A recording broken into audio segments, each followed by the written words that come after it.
Hello, hello, hello. How are you guys doing this evening?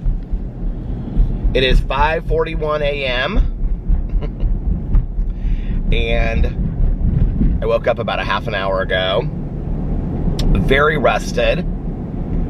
I was in bed at 9 o'clock last night and probably completely asleep by 9:15.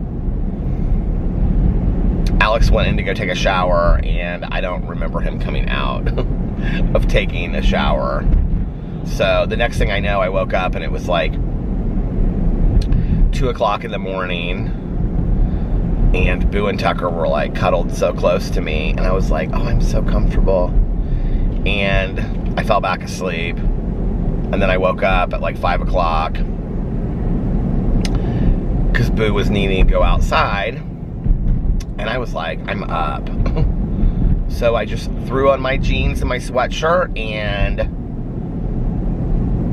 took them outside, and then I was like, I'm gonna go vlog. And I was listening to my audiobook a little bit, which is actually a pretty good mystery. I mean, I wouldn't say it's like a 5-star mystery, but it's interesting enough to just like, you know, it's like a, I don't know how to explain it. It kind of reminds me of like a CSI or, you know, something like that. It's interesting to listen to, though. It's a good mystery. It's a good mystery to just kind of like drive around and listen to, because you don't have to pay too close of attention to it. Too close of attention to it. Yeah. So, last night Alex did his hot yoga. And he had texted me before he went in, and he was like, I'm gonna pick up. He has like this favorite Thai restaurant that he goes to. And he was like, I'm gonna pick up Thai. If you want anything, just call there and add it to my order, and then I'll pick it up on my way home. And we were gonna watch Salt Lake City Reunion, because we hadn't watched the third part of it yet. And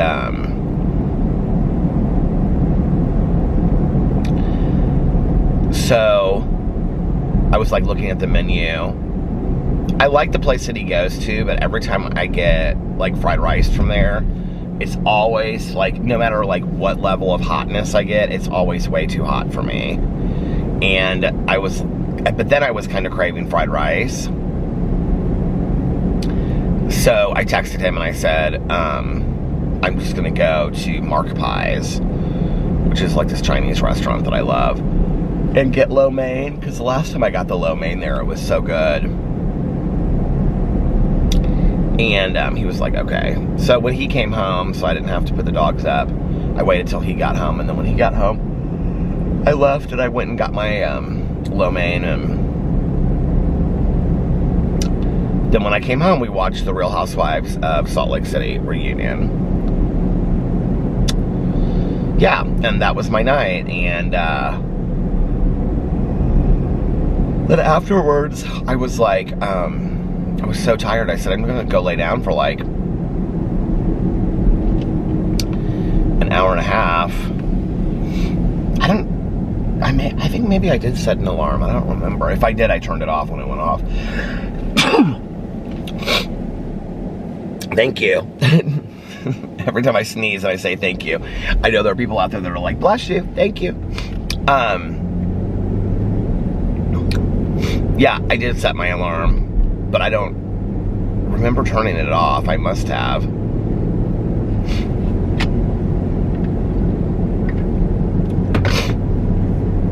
I'm drinking some water this morning, although coffee sounds really good right now. I don't know if Dunkin' Donuts is open yet. Sometimes they open between 5 and 6.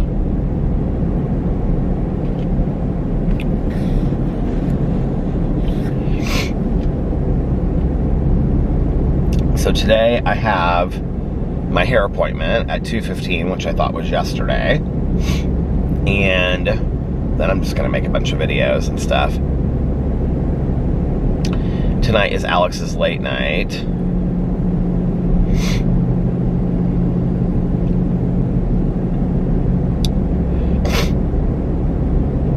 I kind of feel like it's allergy season, like without even knowing it, it's allergy season. Although it would be a little early, but my nose has been running like the last couple days, unless I just got a cold or something. But I've been like sneezing, and my like nose has been running a little bit. Not horribly, but just a little bit. But it feels, I don't know how to explain it, but it feels more like allergies. Do you know, it's weird because when I was like, I don't remember when I was like in elementary or junior high having bad allergies. But when I was in high school, I had horrible allergies. And I'm like, which way do I want to go? I think I'm going to go down this way. But when I was in high school, I had really, really bad allergies.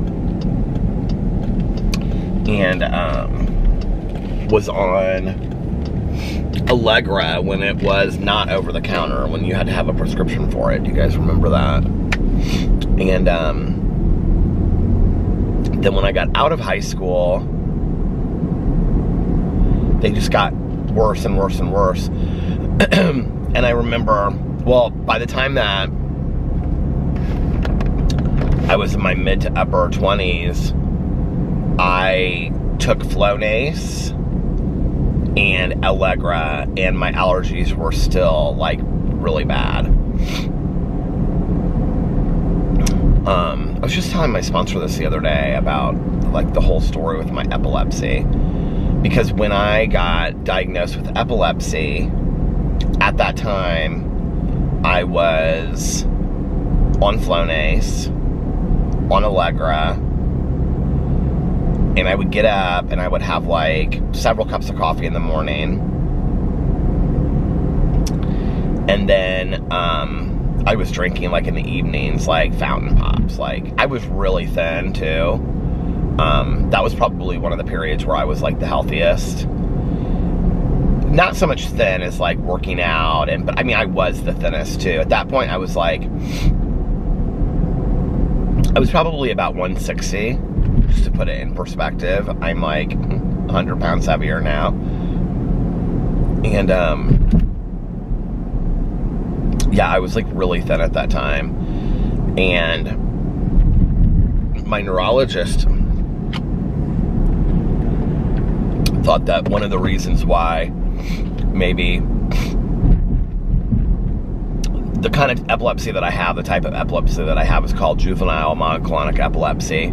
It's like petit mal seizures, but he thought that one of the reasons why maybe like it went over and I had the grand mal seizure when I was driving the car was because of all the stimulants that I was having in my system. You know, on top of the fact that I was like smoking a lot back then and stuff. So I remember for like 30 days or something like that. It was like 30 or 60 days. He really limited the amount of like, well, he took me off of Allegra and Flonase like immediately. And I wasn't allowed to take that anymore. And then, which I didn't even realize that those are like, that they like, I think register as like, oh, is Starbucks open? I would have gone through there. That they like register as stimulants.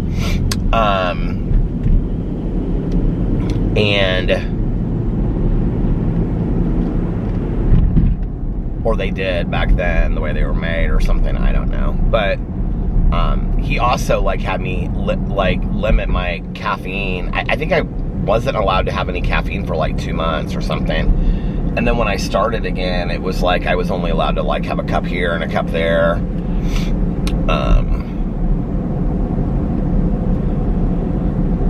But like, yeah, he really felt like all of that played a factor into, I mean, the way that he explained it to me is he's like, you know, you're putting all this stuff into your body that's like highly revving up your body on top of the fact that you have seizure disorder. So, but after that, I don't remember ever going back on any, because now, you know, you can get like Claritin and Allegra and stuff like that. I think you can get it, and Flonase even, I think you can get over the counter, right? And for the longest time, I didn't take any allergy medicine whatsoever. I just, whenever, you know, fall and spring happened. It's like ragweed allergy is what I have, you know, like pollen. And, which in Indiana can get really, really bad. I just would deal with it, you know, and have runny nose and all that kind of stuff. And,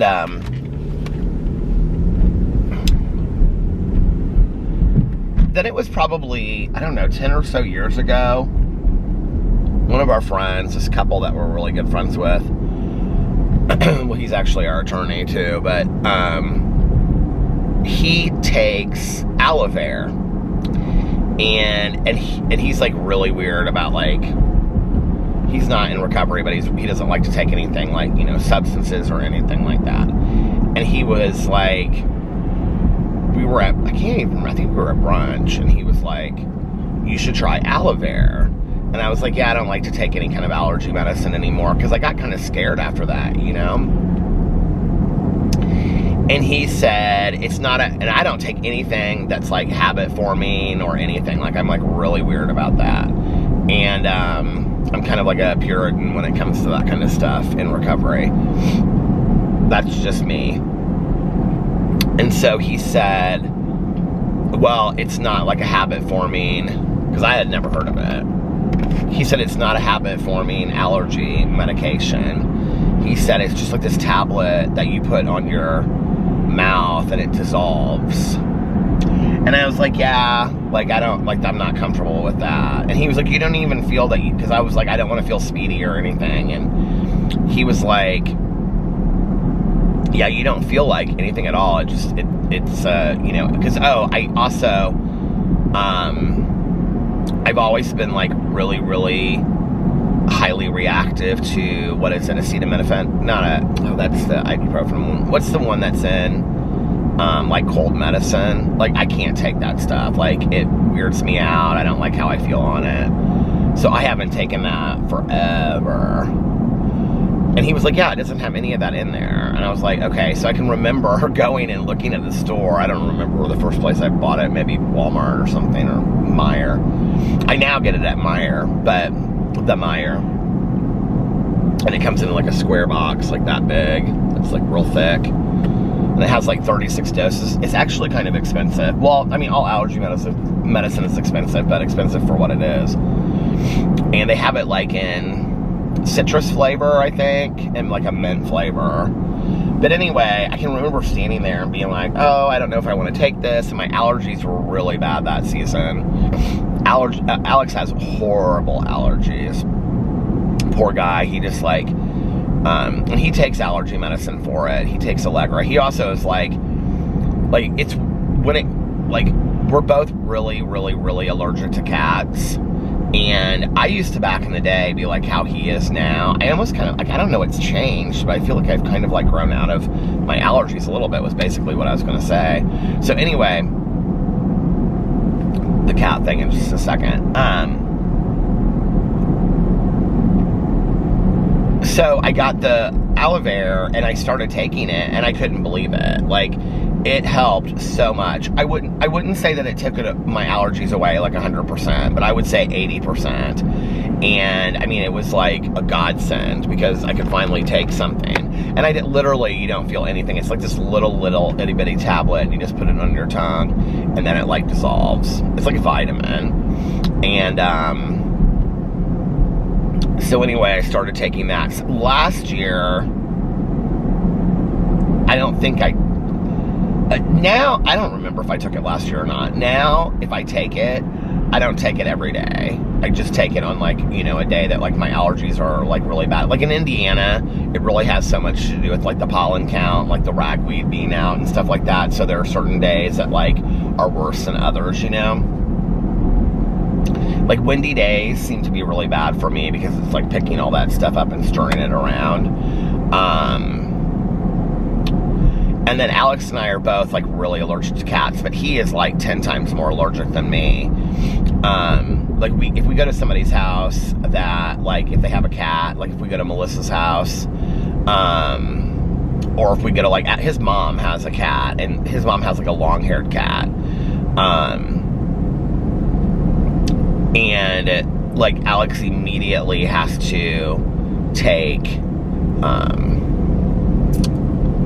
what do you call it? Allergy medicine. Or he takes it before we go over there. He actually takes like Benadryl sometimes because that whatever Benadryl has in it, you know, like the part that makes you feel kind of woozy, like I can't take that at all. Like I cannot stand that. I literally haven't taken one of those since probably before I got sober. So anyway, he is like, now for me, it's not the same, and it's kind of changed over time. It's weird. It's almost like if I don't see the cat, it's almost like it's psychosomatic. It's like if I don't see the cat, I'm okay. But I used to be just like him. So I don't know what changed, but this is the second time 2 days in a row. Was this the second day in a row? That the B-52's Love Shack is played on the 33 First Wave. Rock 33 First Wave. I love this station. So yeah, he takes, I think it's Allegra that he takes. But now I'll say that, and this will be my worst allergy season ever.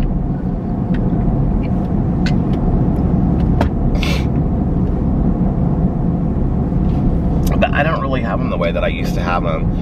I mean, I had them so bad back in the day that I was like constantly carrying like Kleenex with me, and I just like could not function like at all.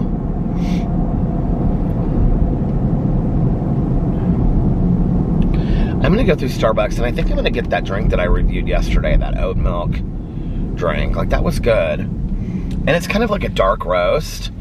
Well, it is a dark roast, like espresso. And so that I can enjoy that this morning.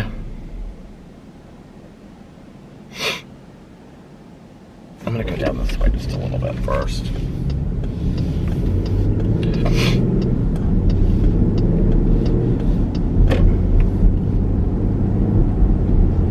I can't believe I fell asleep so early last night.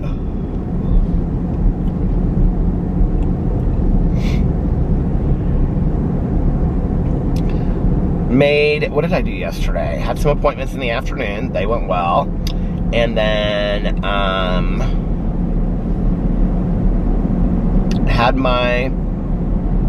came home, made a drama video. Did I do a Peterisms video? Yeah, I did a Peterisms video. So yesterday I put up review video, or a vlog, review video, drama video, and Peterisms video. And today I'm hoping to film a video on all of my channels. That's my goal today.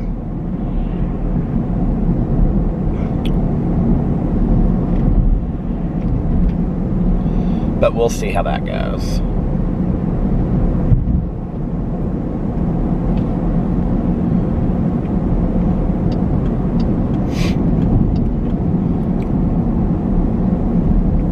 I've got to figure out when I'm going to do the rest of my inventory with my sponsor.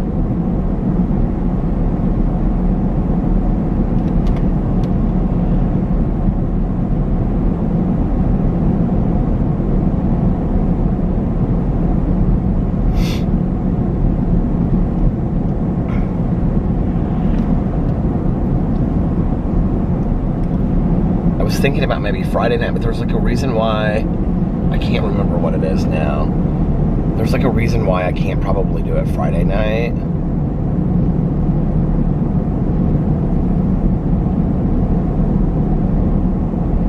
And then Saturday, Alex and I were going to do something with this other couple that we're friends with, that Sarah's also friends with too, so she was going to go. But then I think, like, the husband can't do it. So Alex was like, if you don't want to, like, we can just make it, like, a girls' night. And I was, like, the three of us, and I was like, okay. He was like, if you want to go do the rest of your inventory that night. And I was like, okay.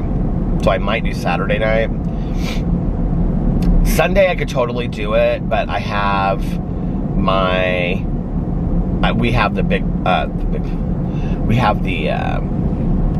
True Crime Book Club. on Sunday at 4:30. And I just don't think I'm going to want to do it after that. Maybe. Plus, I usually make videos on Sundays after I do the book club. But we'll see. God, it feels like we have been reading Hell in the Heartland forever. Well, I mean, we're not anymore. It's March, but...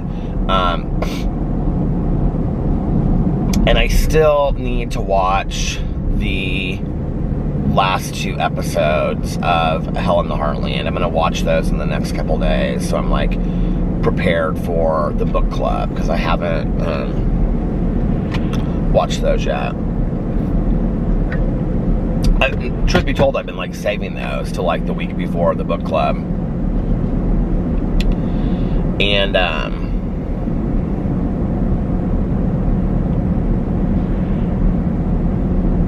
I was, like, thinking about, like, going through and just, like, I've never done this before, and, like, making a reading plan for, like, one of my months, you know, and being like, these are the books that I'm going to read, and this is the order that I'm going to read them in. But I just don't think that seems like fun to me at all. You know what I mean? Like, when I first started on BookTube, it was like, you know, do, like, a TBR, like a to be read, which I think is fine if you pick, like, 4 or 5 books that are, like, to be reads out of, like, you know, 4.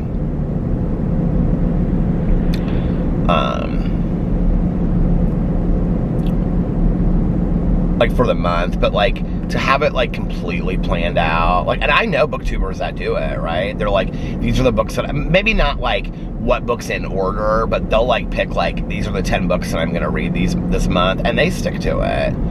I just, like, here's the thing, like, when I'm done, like, depending on that day, and depending on my mood, is, like, what I'm in the mood for reading. Like, it was like I was talking to Tanya, and she said something about, like, what are you reading? And I was telling her, and she said, well, what cozy mystery are you reading right now? And I was like, girl, I just told you what I was reading. She's like, yeah, but you listen to, like, 3 audiobooks at a time. And I was like, no, I don't. She was like, yes, you do. She was like, you're always telling. I said, no, I just go through them that fast. And she's like, are you going to read a cozy mystery next? And I was like, I don't know. I said, you know, like, that's the thing. Like, I miss my cozy mystery. She was like, are you writing your cozy mystery? And I said, no. I said, the idea came up, and then I outlined the whole thing, and now I just stopped. And she was like, why? She was like, you were so excited about that. I said, I know. I said, I'll pick it up. But, it was so funny, because tonight I was talking to my neighbor, Laura, and her roommate, and we used to all go to the pool last year together. I was taking the dogs out, and I was like, oh my God, we're, like, literally, like, less than 3 months away from the pool being open. And she was like, I know. And we were all 3 of us, like, so excited. And I was thinking about it, and I was like, you know, I could get up and get stuff done, and then I could, like, you know, write in the morning and whatever. And then those days that it's rainy or cloudy or not really pool days, like, I do a lot of stuff in the morning, and then still go to the pool in the afternoon and just relax, you know, or write or read or whatever. I'm really excited about this summer. The thing is, our place is not so big that, like, if we had, like, you know, a screened-in or a glassed-in porch, or where I could enjoy, like, I mean, our living room is fine because we have, like, the sliding glass doors and stuff, but if I could have, like, a room that was, like, dedicated, where I could feel like I was outside, where I could just read out there, you know, but it was, like, screened or glassed in, or if I could, like, if I had, like, an office or a studio or something like that, would be great, which would, yes, I know, be a reason to get the basement done, but we don't have that. And so, look at my hair. Oh my God. Look at that. How thick it is when I wake up. So I don't really, like, have an area that I can just go to, you know, and, like, work and whatever. Although, you know what's so funny is, like, I always think of Caroline as having, like, this big area where she works and stuff. And when I was at her house for, like, Thanksgiving and Christmas, she has this old desk of our grandma's that she works at, and she has it, like, right next to the window. And I never, like, thought that that was, like, where I always imagined it was, like, this big desk where she works. I never really asked before, I guess, because it's been there, and I just haven't noticed it. So, but anyway, I don't know what that has to do with being outside, but all I'm saying is, in the summer, I can sit out. You're like, okay, we're not tracking this. What I was thinking was, in the summer, it's nice because the back patio kind of becomes, God, my head is itching right here on the side. I don't know why. Sometimes, you know, like when you sleep and your head like hits, it feels like that, like when it's twisted the wrong way, you know? But,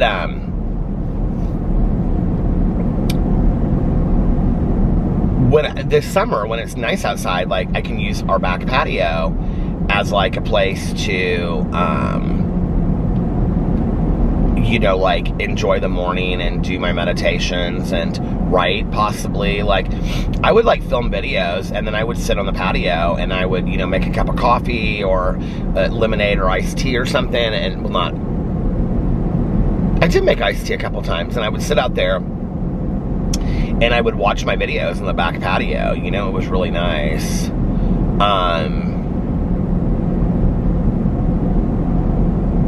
We're gonna have to get some big bushes up out there, because now, like, both of our neighbors are outside so much. We're gonna just have some privacy out there. But I was talking to Alex about hiring a landscaper to come out there and do some, like, the front and the back.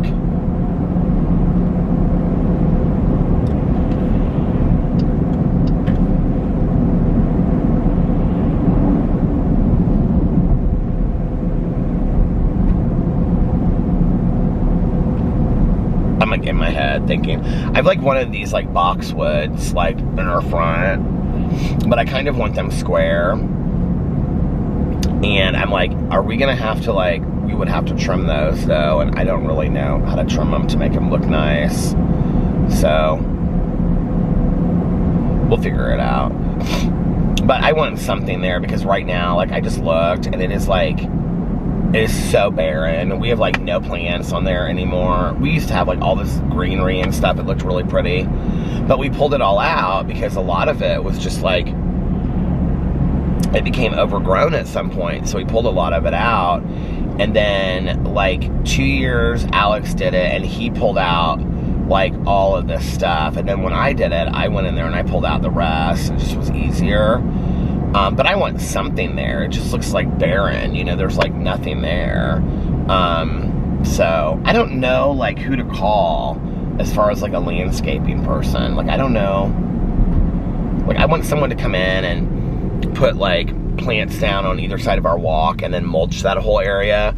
And then I also want somebody to come and like do the back too and like mulch the whole area.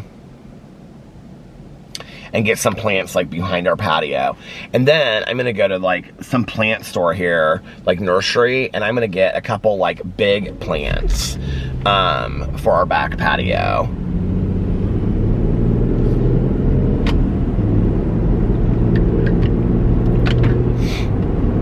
So that, you know what I mean? Like big plants out there. I think that would be fun to have this summer.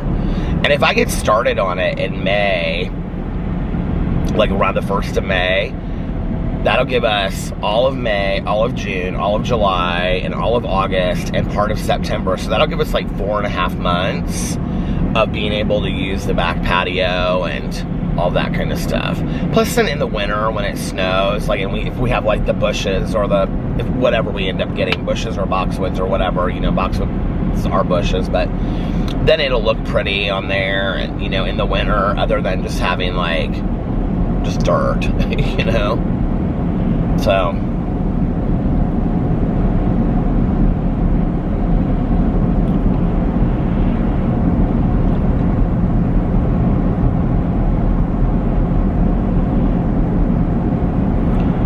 what have I done to deserve this? I was just listening to the Pet Shop Boys were on the radio. I used to love them. Well, I still do love the Pet Shop Boys. I actually, a couple months ago, I went through and I downloaded a bunch of their songs that I love, but they were just, right now they're playing In Excess, New Sensation.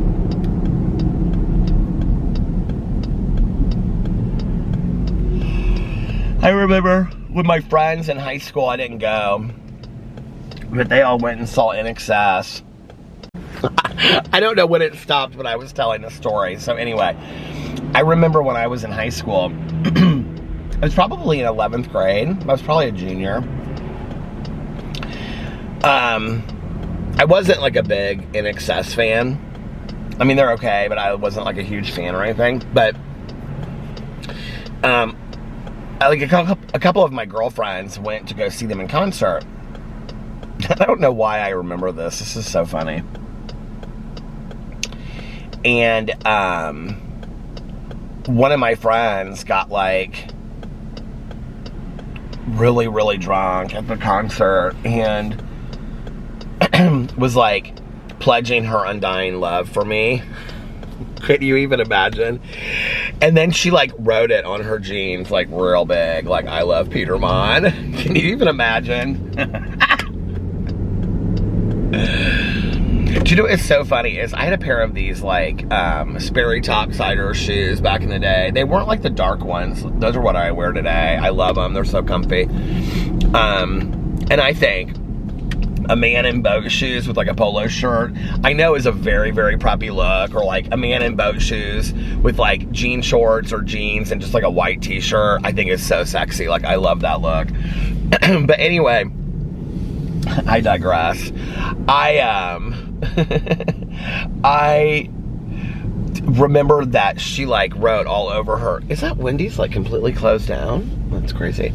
I remember she like wrote over her jeans, and then like when she wore these jeans to school, like you could totally tell she had like scrubbed out the ink marks and stuff like that. I was like, girl, I mean, I didn't say girl, but I was like, what do you have written on your jeans? And she's like, shut up. I was like, no, but like seriously, shut up. But I have these Topsiders, and they were like that kind of like that light like khaki color, you know, and I would write all over them. Like they were completely written on. I think that's so funny. I would like let people sign them and stuff like that, and people would be like, can I sign your shoes? And I'd be like, sure, and they'd sign my shoes. And then I wore these like I wore them everywhere. And I can remember I had like this little face that I used to do, and it was like this guy with like, you know, obviously 2 eyes and a nose, but then he had like sideburns and his hair stood up, and it was me. And it was like, whenever I would sign my name, I would do I don't know why I just remembered this, but whenever I would sign my name, I would do this picture of myself. I'll show it to you guys sometime. I'll do it for you. But anyway, you're like, thanks. There was like a backpack just sitting in the middle of the road. It looked like an empty backpack. But I can see that guy's face on there. It was like black ink all over these shoes. I thought it was so cool. That's so funny that I did that. I don't even know how it got started.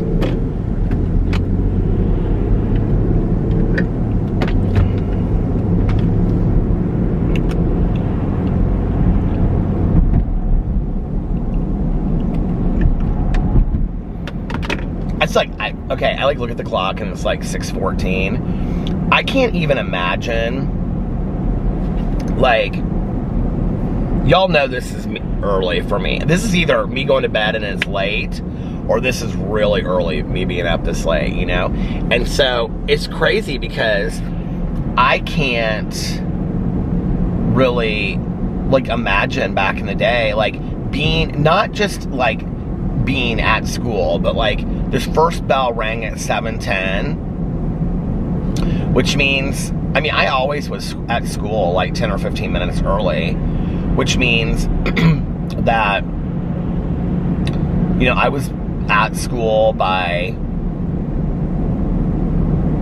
6:55, you know, and then I would go pick up my friend, my one friend that was a twin.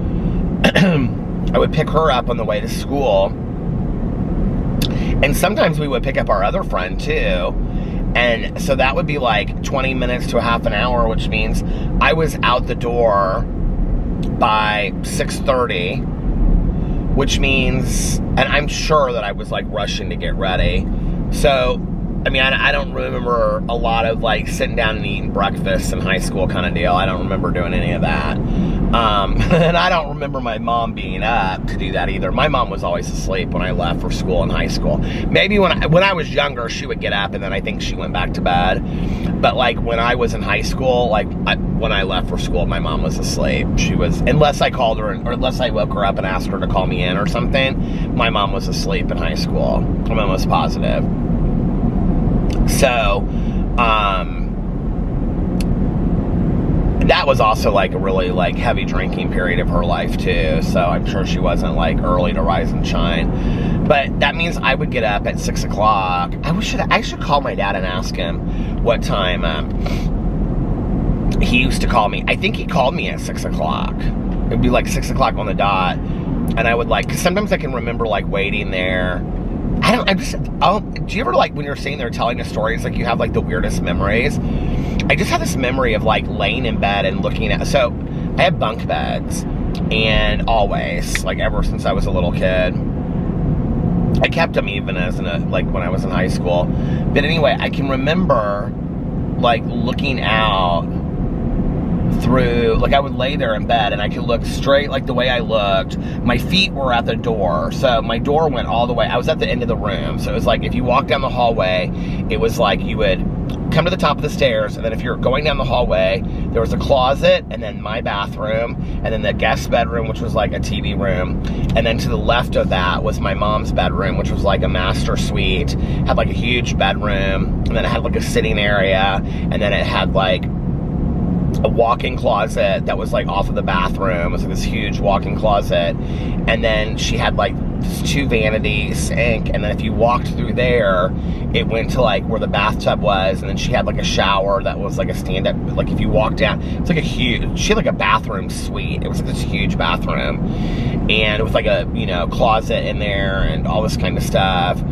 And she used to have this heat thing, I forgot about that like over the shower that you could turn on, and it would like turn this like reddish light, you know, where you could like stand there and so it wasn't cold when you got out of the shower.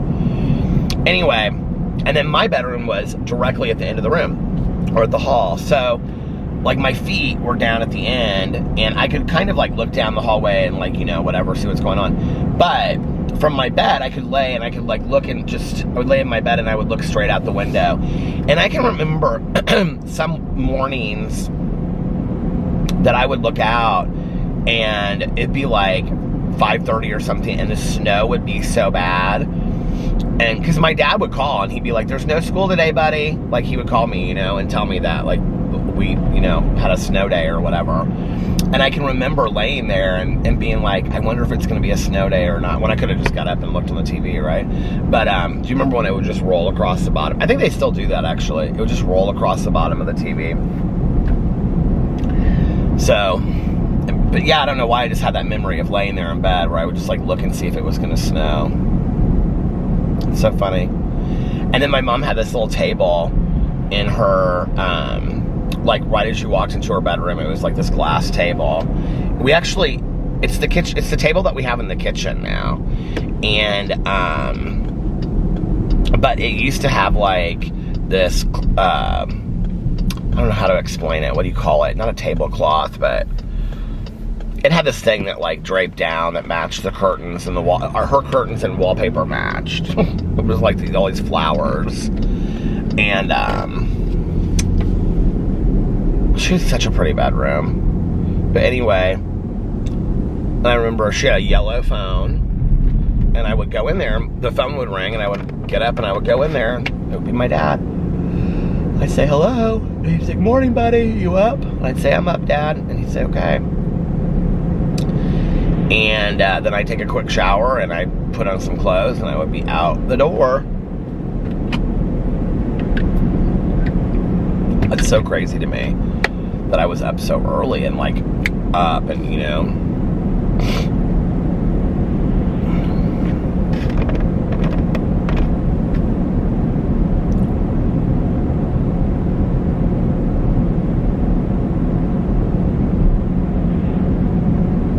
Because I didn't go to bed at 9 o'clock back then. I mean, I stayed up late. I stayed up till at least a midnight. I stayed up. And a lot of nights I was sewing clothes because, you know, that was when I was going to be the fashion designer of the world. And so I was like making clothes for my friends, and sometimes I would drive them over to their house and put them in their mailbox at like, 1 or 2 o'clock in the morning when I finished them. And my mom was really supportive of that. I mean, she made a few comments here and there about some of the things I designed, but as far as doing it, she was always really supportive. And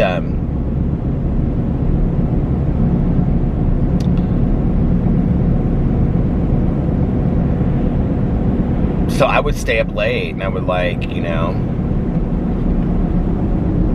put something together, sew something together, design it, and then take it over to my friend's house and put it in the microwave. Did I say microwave before? The mailbox. Put it in the mailbox for them. God, look at this hair, you guys. It's so crazy. Put it in the mailbox for them to wear the next day to school. Jean jackets, jeans, clothes, dresses. I love to make dresses.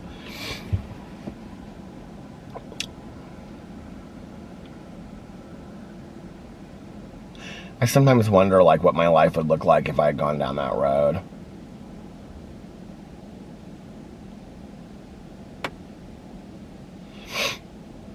It's interesting because I think a lot, like, there's 2 things I think about when I think about that. And this is where, well, one of them I think is, although it's still a great concern today, I think I know we don't think about it the way that we did back then. Just because I lived it, and it's a different world today. It just is. I don't hear people concerned about stuff. I don't hear gay men concerned about it the way that we were back then. But 2 things I wonder is, like, had I like gone on and pursued like fashion, let's say, and moved to New York City, because that was like what I wanted to do, was like go to like FIT or Parsons or something. And I looked at like all these schools. I was looking, Rhode Island School of Design, Savannah School of Art, all these schools that I was looking at. My goal was to end up in New York City. And I think, like, even if I had ended up in like the fashion world and gone to like Paris or London or Milan or something like that, or stayed in New York City, like at that time, well, first of all, I wonder, and this is not the time period thing, but I wonder what would have happened with my addiction. Like, I don't believe that just because I pursued a different path that my addiction would have been any less. Does that make sense? And in fact, I think probably being part of a more creative, artsy world, I would have been really exposed to partying hard. And then I wonder, like, would I have just come back after a year or 2? Would I have ended up dead? Would I have overdosed? Like, I wonder that sometimes, because I don't believe, like, just because I was in New York City pursuing fashion, that I wouldn't have ended up still turning out an alcoholic and an addict. Like, I believe that I still would have, So then that's the first question. The second question is, like, with higher populations of, men that had HIV and AIDS at the time, I wonder what my life would have turned out like, Would I even be here right now? Because I know a lot of people that ended up moving away and going to bigger cities. And I talked to them. I mean, they were friends of mine. They moved to Chicago or New York or San Francisco or Atlanta, and they were friends of mine. And they were, like, they would say, it's scary. Like, the rates are so high of incidents out here. And a lot of my friends became HIV positive, and a lot of my friends have passed since then. And when we really live in a different world, I don't think people really get it. I really don't. Somebody recommended that show to me, It's a Sin, which I haven't started watching yet, on HBO Max. I am going to watch it. And they said it's about, like, I guess it's about a bunch of gay guys that are friends or something during, like, the AIDS era in the UK. Well, I read this article, or somebody commented on it and said, I can't remember how, I think maybe I read an article about it, and said that it was prompting tons of people to go back out and get tested again for HIV, It's like, I think that people have kind of forgotten or something that it still exists. And I don't know, when you've lived it, you know. And I think about, you know, the 15 years before I came out that it existed. Like, I did not really have a full, I mean, I am a gay man that came out at, like, the pinnacle of it, okay? Like, I mean, I came out in 1990, the summer of 1990. There were so many people that I was like the tail end of, like, the major AIDS crisis was when I came out. I did not know until a couple years ago when I watched these two movies. One was called, it's a fantastic documentary. It's called We Survived a Plague. And it was on Netflix, but I don't know where it's at now, but it's so good. And the other one was called, I think it was called I Was Here.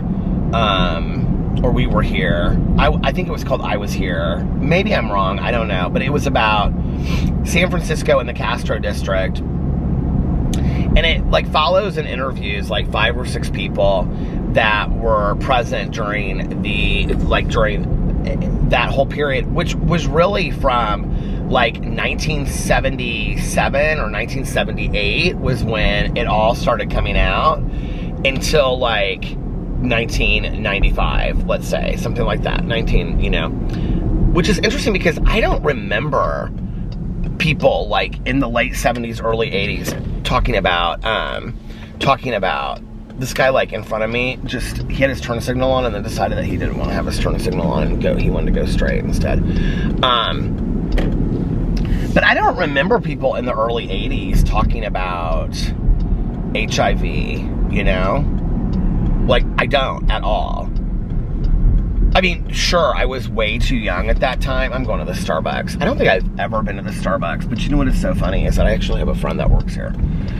Or she used to work here, but I haven't been at the Starbucks ever, I don't think. But yeah, like, I don't remember. Is it closed? I'm actually going to stop this because I'm going to put the new battery in. Hold on a second. Oh, please tell me that I brought my other battery. Yeah, I did. I'll be right back. Okay, I'm back. But I don't remember, like, even really in late junior high or high school, I don't remember people talking about it. Go to the Starbucks. What can I get for you today? Could I please get a grande brown sugar oat milk shaken espresso? Yeah, definitely. Anything else? Nope, that's it. You said grande, correct? Correct. $5.89. Thank you. You guys, their drinks are so expensive. $6 for a grande drink. I just think that is ridiculous.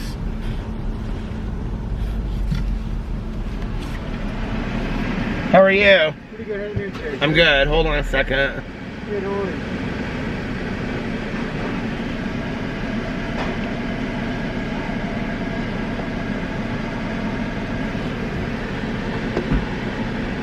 Thank you. You're welcome. Need your seat there? Oh, no, I'm good. Thank you. We'll get up for you. All right, thank you.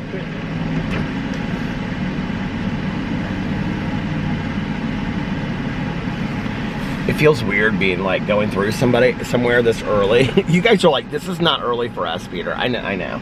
But it feels weird because it's like, it feels like when you're traveling somewhere and you get up really early, like we always, like, leave so early, you know, to go somewhere. So the new thing about this drink is that they're like, they shake the hell out of it, supposedly. I'm watching her do it right now.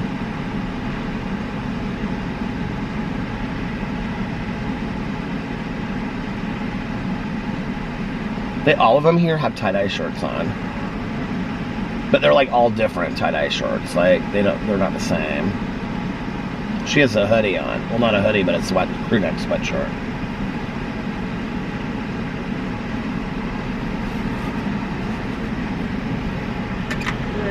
Thank you. Have a good one. You too. Thank you.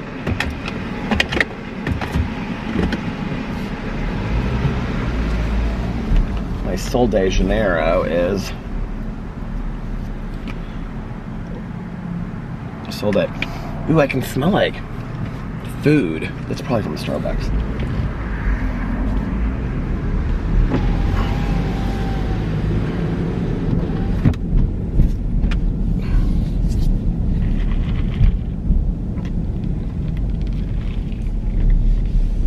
Very good.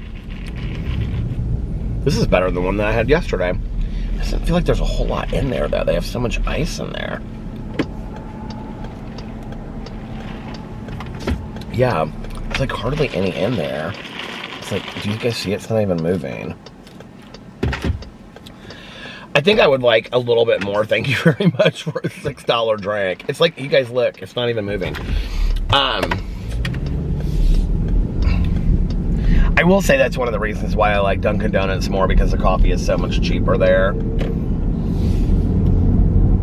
I went to get coffee at the gas station not too long ago, and it was kind of expensive. I couldn't believe it. I was like, I mean, it wasn't like, you know, $6, but it was like $4 or something, and I was like, this is ridiculous. Like, do these gas stations think that they can like raise the prices on their coffee because like Starbucks and these places do? Like, is there anywhere that we can go other than just make it at home to like, you know? Anyway, I used to always, when I was working in treatment, and I would go in the morning, I would go through, I should get one this morning. I would go through to the gas station and I would get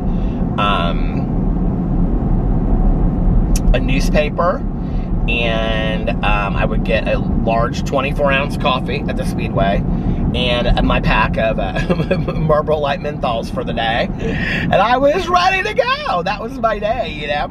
And did I say the newspaper? I would get the newspaper because I did the crossword every day. I was like obsessed with the crossword. I miss doing the crossword. I need to get the crossword. I love the crossword. But whenever I buy the newspaper anymore, I always forget to do the crossword. I always say I'm going to do it. I should just get it and take it out, and then like while I'm uploading videos and stuff, then just kind of like look through it. This is the thing. I think games like that, like Sudoku and crossword puzzles and all, and like word finds and stuff, I think they make you like your mind sharper. Like I really, really do. And so I used to do it back in the day, which was probably why my mind is sharper than it is now.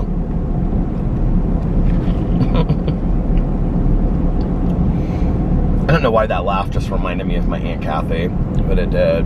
I miss my Aunt Kathy. I love her so much. Because I had weird dreams last night. You know, usually when I go to bed early, well, maybe it's because I had this. Did I say that I ended up getting Mark Pies? Yeah, I got Mark Pies lo mein. And it was really good, but it wasn't as good as the last time that I got it. And they just put it on white rice, which I love. I don't know why. I just like all of a sudden like white rice again, but I do. So, I totally forgot what I was going to say. It doesn't matter.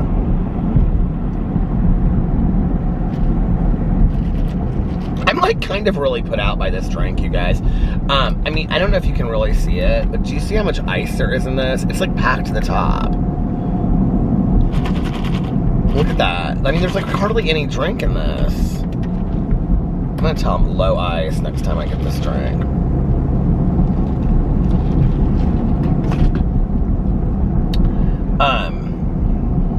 What was I talking about? Oh, I had weird dreams last night. I was thinking of my Aunt Kathy, but that didn't have anything to do with my dream. I had this dream that I was like, it was like almost kind of like a movie. And I was like down in this hole, but I was with a group of people, and we were like performers. Like we were in a band or something. And we couldn't get out of this hole. And it was like in a cave. It was like the inside of a cave. And we were trying to look for places that we could like step and stand to climb to this top of the cave and get out. And we couldn't figure out how to get out. And there was like underneath the cave, it was like this ledge, and then the cave like went down into this clear water. It was like, you know, cavern water or whatever, and it was super clear. And so like this one girl, she like decided, that was in our group, she was like, I'm gonna swim to the bottom and see if there's anything that we can use to get us out. And somehow she found this rope or something that was in the bottom of this water. And we were like performing this concert for people that were in the cave. You guys, I don't know, it was like the weirdest dream ever. I mean, it wasn't like, it sounds like it was like scary, like we couldn't get out of this cave, but it wasn't. It was like an obstacle course or something like that. It was weird. But it was like, but we knew that if we didn't get out, we were gonna die in there. Like we knew that too, but it wasn't scary. Like I don't know how to explain it. But anyway, there were like these cave people that lived in the caves, right? And to like keep them away, we had to perform this concert. And I was like on this microphone. I don't remember. I was like singing. I called and talked to my dad yesterday, so this has to be, I think there's just like random things happen in your dreams for no reason. But I was dressed up like Mick Jagger. I was like real thin, and I had like these real tight jeans on. I kept like going back and forth like this, holding this microphone. I don't know what this is. It means I kept on going forth like this. But anyway, I had on like this silk shirt and my hair was like in a shag haircut, you know? And for some reason I thought I looked like Mick Jagger. And I was singing some Rolling Stones song, but then I like looked up at this, there's like, oh, at any time too, like at the top of the cave, you know, it's like a cave that you like fall into, you know? We had all fallen in there somehow. But at the top of this cave, like anytime that you looked up there, there would be like people looking down. So I looked up and I saw my dad. I was like, Dad, this one's for you. And I sang, you can't always get what you want. I love that song. But anyway, while she was like diving down there, we were like performing, because as long as we performed, it made the cave people happy, and then it kept them away. I don't know how I knew this in my dream. Do you ever just know stuff in your dream? But anyway, I knew this in my dream, and so like, if we were performing, we were keeping the cave people away. And so, anyway, we ended up like starting to get out of this cave, and that's when I woke up, when Boo Radley was like moving around on the bed. Isn't that so funny? Stupidest dream. But I had weird dreams last night. Weird dreams.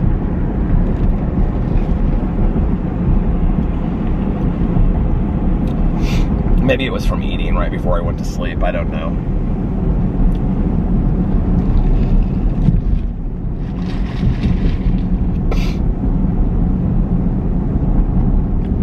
It's so funny because I was reading comments. Like I had mentioned on my drama video that I had deleted my vlog from yesterday. And I was like reading comments, and somebody said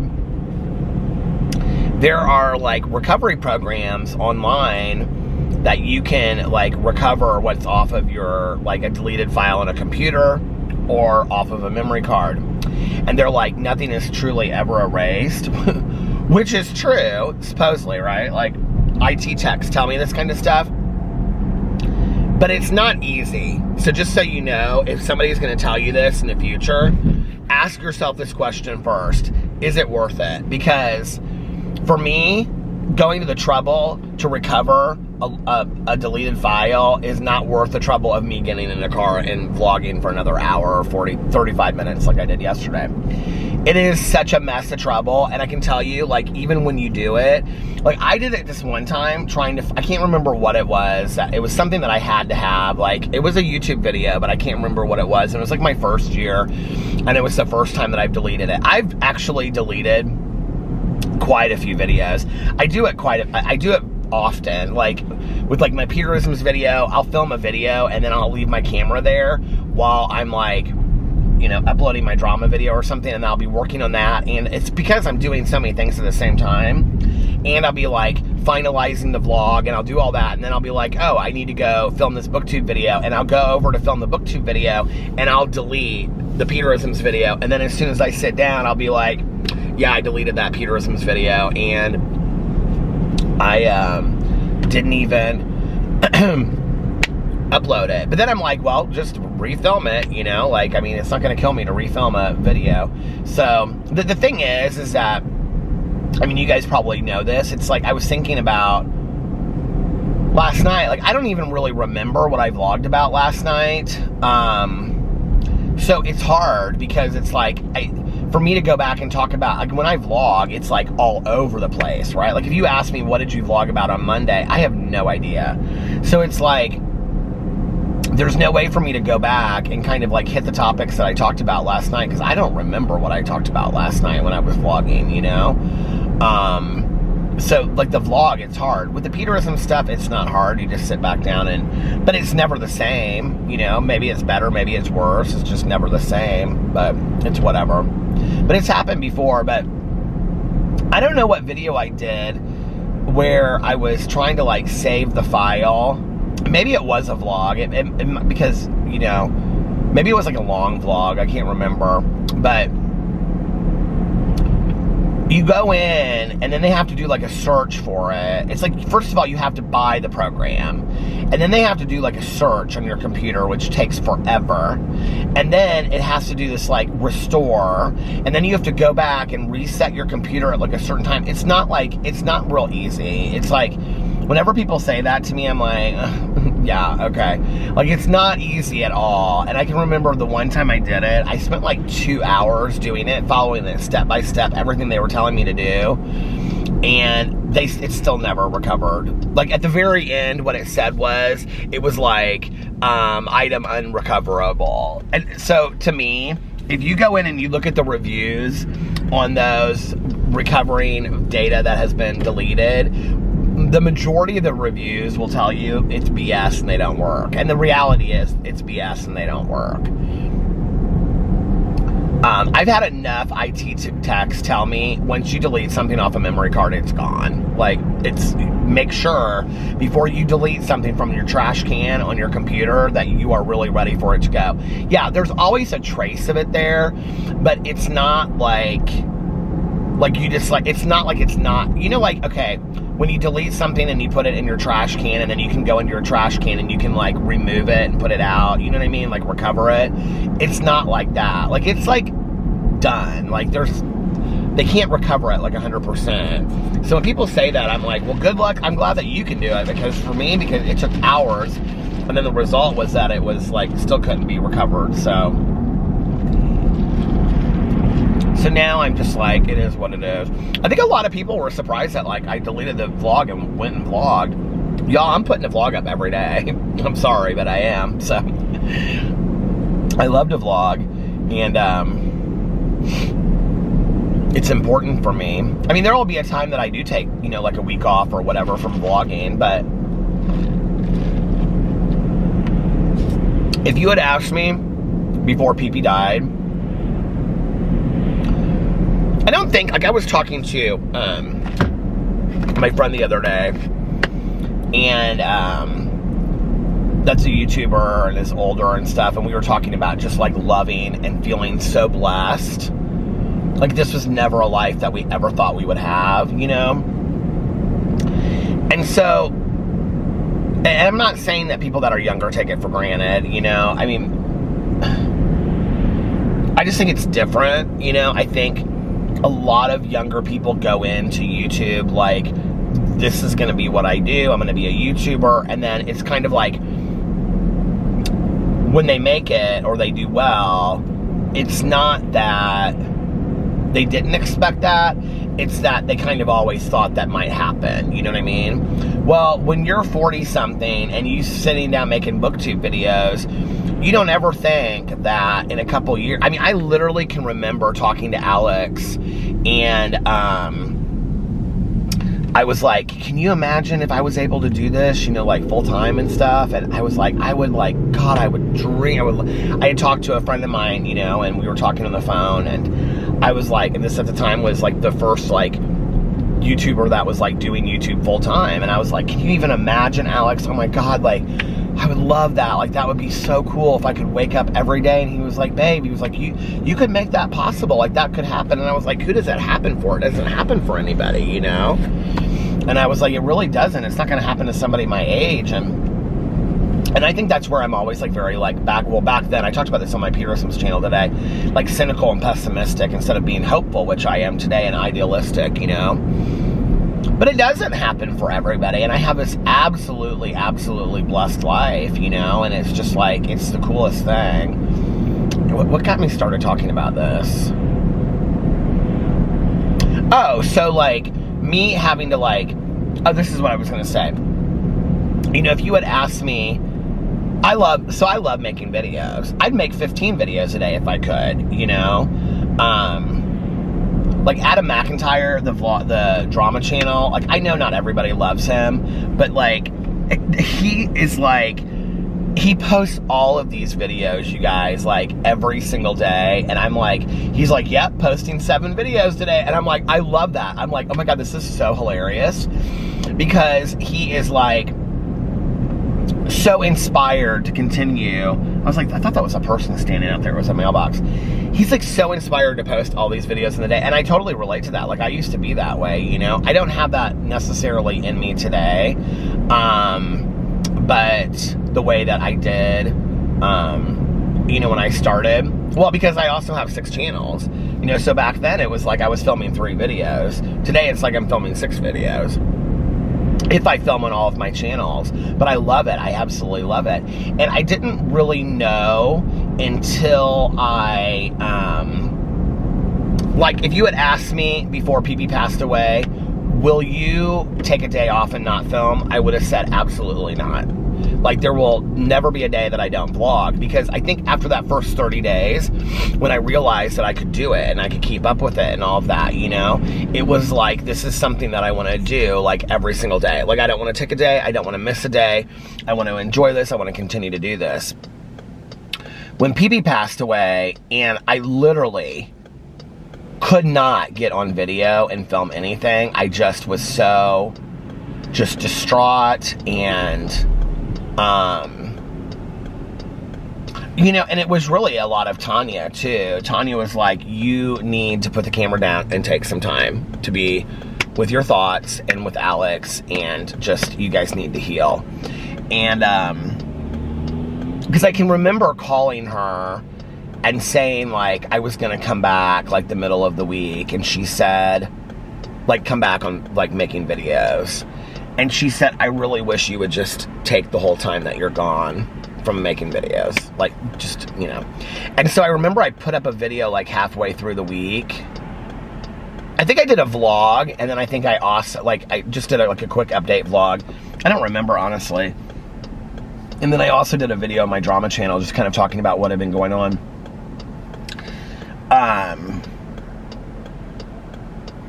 But, you know, taking that week off was, like, really important for me. It was, like, a really big part of self-care. And, you know, I read the messages and the comments that people were sending me. I actually read them a lot later, most of them. Because one of the things that was really great for me at that time was that I literally disconnected from social media for a week. Like, I didn't get on Twitter, really. You know, Alex, it was so helpful for him to, like, read all the comments from Instagram, and people were so kind and so nice. It just was, like, it was unbelievable. And so, like, he was reading all those comments, and, you know, people just were, it was unbelievable. And, but for me, I just disconnected completely. Like, I didn't, other than YouTube, I watched a lot of YouTube videos. I watched a lot of vets talk about grieving, and there were a lot of, I watched like dog psychic videos, even talking about like pets crossing over the other side, which I know sounds crazy, but for me it was really helpful at that time. And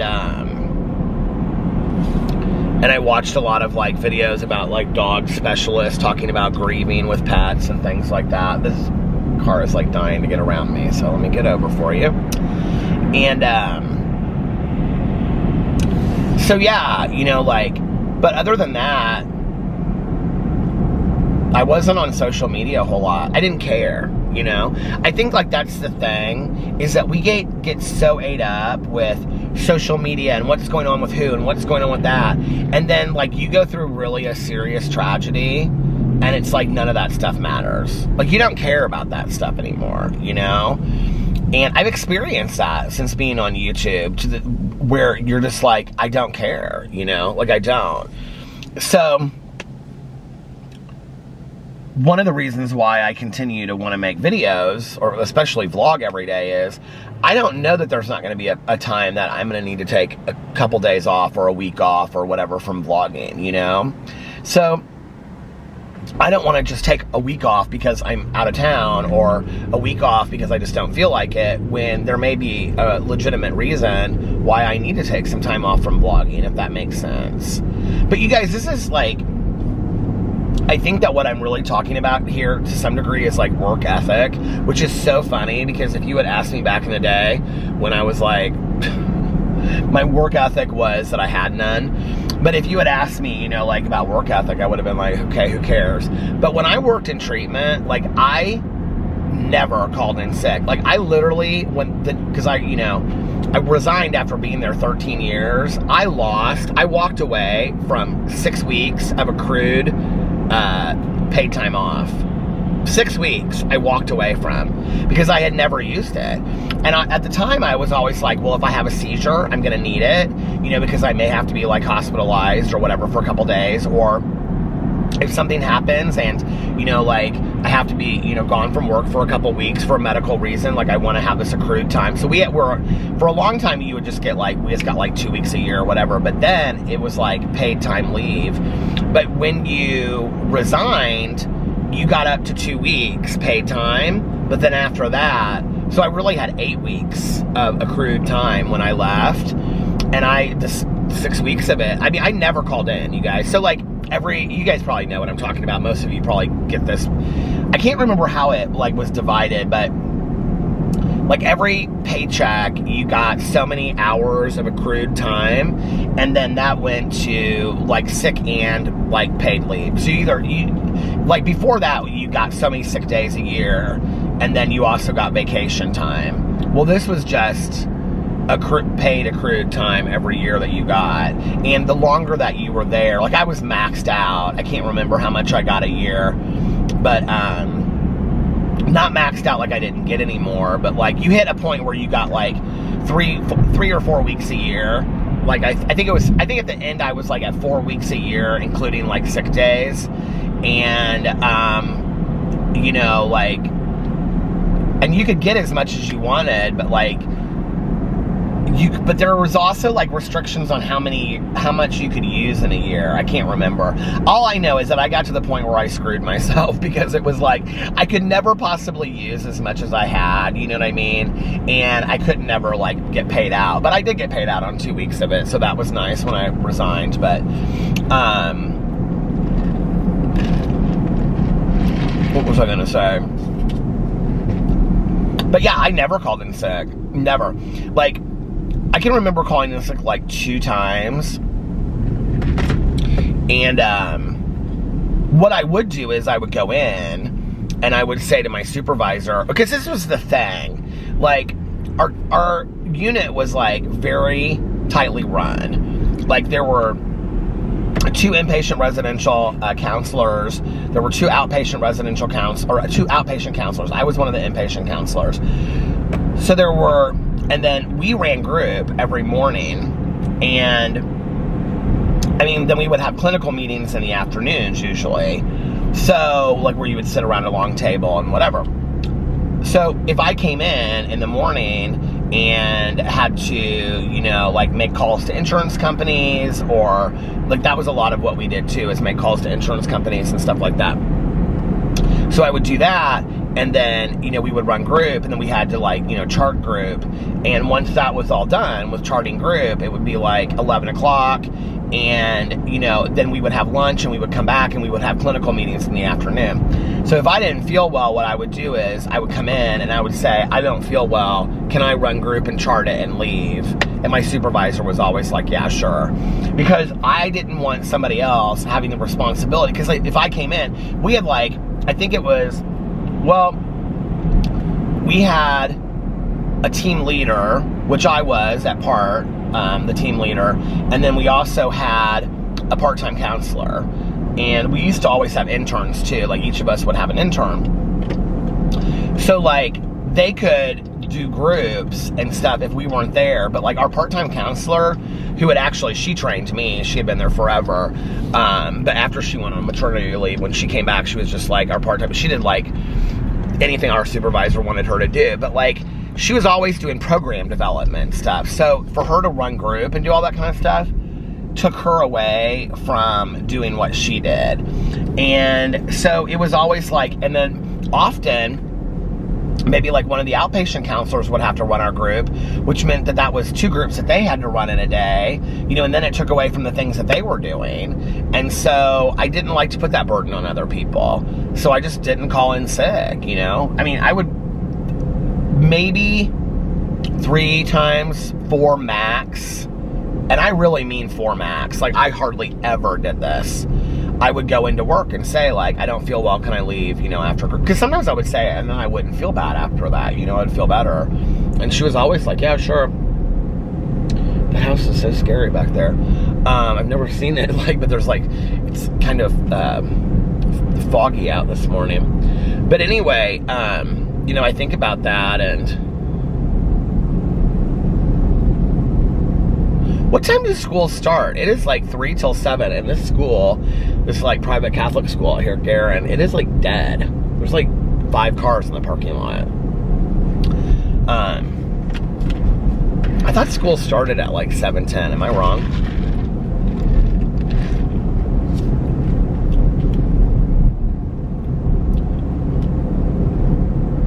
So I don't know, you know, if that's necessarily why I'm like that today, but like, I like feeling accomplished. But there is really never a day that I wake up that I don't say to myself, man, you are really blessed in life, you know? Like, you really got the deal. Like, you get to make videos every day, and you get to do, like, you know, I mean, I get to wake up every day and go, what am I was talking about this the other day on my vlog, either last night and it's deleted or the night before.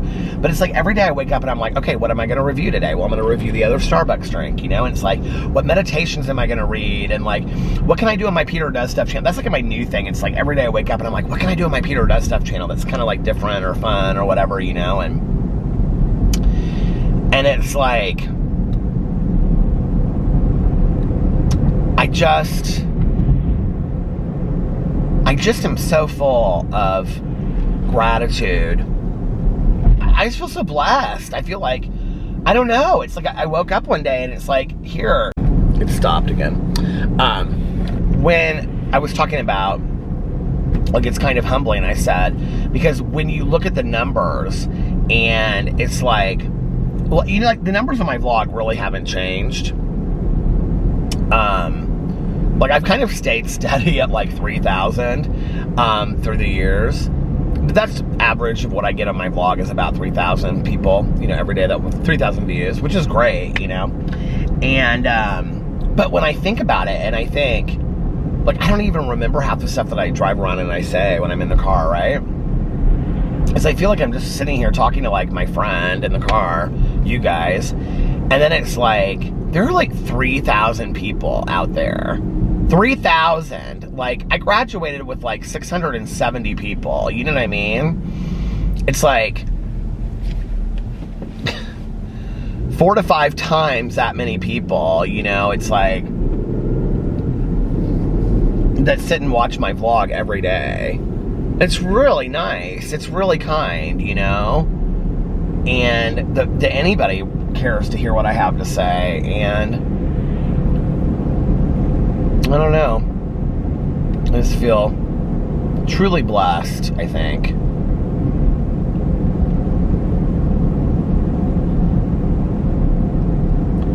And today, I feel rested, and I am excited about the day to come. And I am now going to get off here and listen to just a turn. I'm going to turn around up here. Well, I'm going to go the route that I do when on my vlog, and then I'm going to turn around. And, you know what I just realized? We never got our fireplace fixed this year. Never had a fire in the fireplace. I just saw this huge row of firewood that went all the way this way and all the way that way. And I was like, we never got our fireplace fixed. Oh well, next year. There's always next year. There's always tomorrow. Do you remember that from Rudolph the Red-Nosed Reindeer? Anyway, all right, you guys. I love you so much. I hope you're having an amazing day. Be kind to one another. If nobody else has told you this today, I love you. Do something today that will make you happy. Be of service to others. Most importantly, make sure that you reach out to somebody and let them know how much they love you. How much they love you. No. Most importantly, make sure that you reach out to somebody and let them know how much you love them. That's how that works. And, you know, also practice random acts of kindness, but also, like I always say, don't tell anyone. It's just to be a good person and, you know, be nice and put that out there in the world. We don't have to tell everybody about our good deeds, you know. I know some people think that that's what we have to do, but that's really not how it works. And like it says in the 4 agreements, always lead with love. Let's put some kindness, compassion, forgiveness, understanding, tolerance, hope, and grace out there in the world, but most importantly, love. And I love you guys so much, and I'll see you tomorrow. Bye. Love ya!